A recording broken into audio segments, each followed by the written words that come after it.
বহিৰাগতৰ দপদপনি নচলিব বহিৰাগতৰ দপদপনি নচলিব বহিৰাগতৰ কোম্পানীৰ দপদপনি নচলিব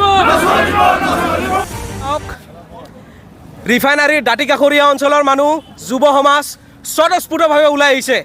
এই সংগঠন এই অঞ্চলৰ যুৱ সমাজে স্বতঃস্ফূৰ্তভাৱে জন্ম দিয়া সংগঠন আৰু এই সংগঠনৰ নেতৃত্বত আমি অনাগত দিনত বহিৰাগতৰ যি দপদপনি ইয়াতে কেজুৱেল বেষ্টত আমি 100% থলুৱা নিযুক্তি বিচাৰিছোঁ।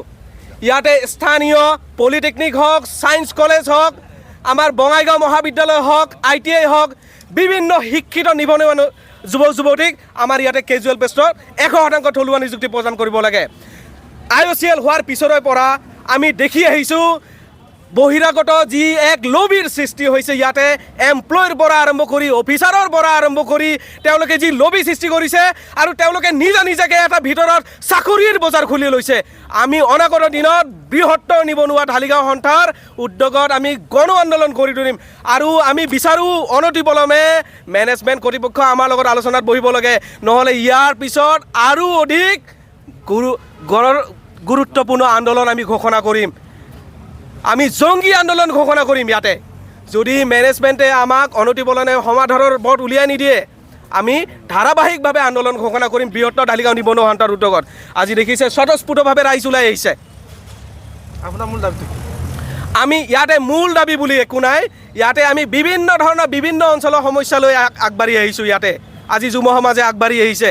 আজি আপোনালোকে দেখিছে ইয়াতে আপোনাৰ অফিচাৰ বা এমপ্লয়ীসকলে তেওঁলোকে নিজা একোখন চাকৰিৰ বজাৰ খুলি দিছে। তেওঁলোকে ইয়াতে চাকৰিহে কৰিব আহিছে, তেওঁলোকে ইয়াৰে স্থানীয় মানুহ নহয়, তেওঁলোকে চাকৰি কৰিব আহিছে। তেওঁলোকে কোনোবা যোৰহাট, শিৱসাগৰ কোনোবা এটা অঞ্চলৰ পৰা আহি ইয়াতে তেওঁলোকে চাকৰি কৰক, আমাৰ কোনো বাধা নাই। তেওঁলোকে নিজৰ যোগ্যতাৰ বলত চাকৰি পাইছে, কিন্তু তেওঁলোকে তেওঁলোকৰ কোনোবা সতি সন্ততিক তেওঁলোকৰ ভাগি বংশক ইয়াতে আনি চাকৰি প্ৰদান কৰিব। আমি স্থানীয় ইয়াতে কোচ কছাৰী বিভিন্ন জাতি জনগোষ্ঠীৰ মানুহ আমি বাধা আৰোপ কৰিম আৰু অনাগত দিনত তেওঁলোকে বিভিন্ন ধৰণৰ বাধাৰ সন্মুখীন হ'ব যদি অনতিপলমে সমাধানৰ পথ উলিয়াই নিদিয়ে আমাক। তাৰপিছত আমি CSR ফাণ্ডৰ আমি BRB IOC কৰ্তৃপক্ষক আমি জনাব খোজোঁ এই বৃহত্তৰ অঞ্চলত বিভিন্ন সমস্যাৰে ভাৰাক্ৰান্ত। আমি CSR ফাণ্ডৰ সঠিক ব্যৱহাৰ হোৱাটো বিচাৰোঁ। ঠিক তেনেদৰে এপ্ৰেণ্টিছৰ ক্ষেত্ৰত কিছুদিন আগতে ইয়াতে এপ্ৰেণ্টিছত বিভিন্ন ধৰণৰ নিযুক্তি প্ৰদান কৰিলে তেওঁলোকে ট্ৰেইনিঙৰ যি ব্যৱস্থা। আমি বিচাৰোঁ আমাৰ ইয়াতে শিক্ষিত যুৱক যুৱতী এপ্ৰেণ্টিছৰ ক্ষেত্ৰত অগ্ৰাধিকাৰ দিব লাগে আৰু কিবা এটা ৰিজাৰ্ভেশ্যনৰ সৃষ্টি কৰিব লাগে।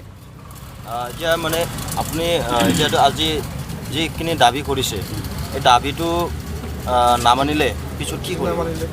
আমি ধাৰাবাহিকভাৱে আজি আমাৰ এই ধৰ্মঘটৰ পিছত আমি সিদ্ধান্তত উপনীত হ'ম। তেওঁলোকৰ পৰা যিটো সঁহাৰি পাম আমি পৰৱৰ্তী সময়ত আমাৰ এই বৃহত্তৰ অঞ্চলৰ ৰাইজৰ লগত আমি আলোচনাৰ পিছত আমি যদি আমাৰ একো সুফল নাপাওঁ আমি ধাৰাবাহিকভাৱে আন্দোলনৰ আমি ঘোষণা কৰিম।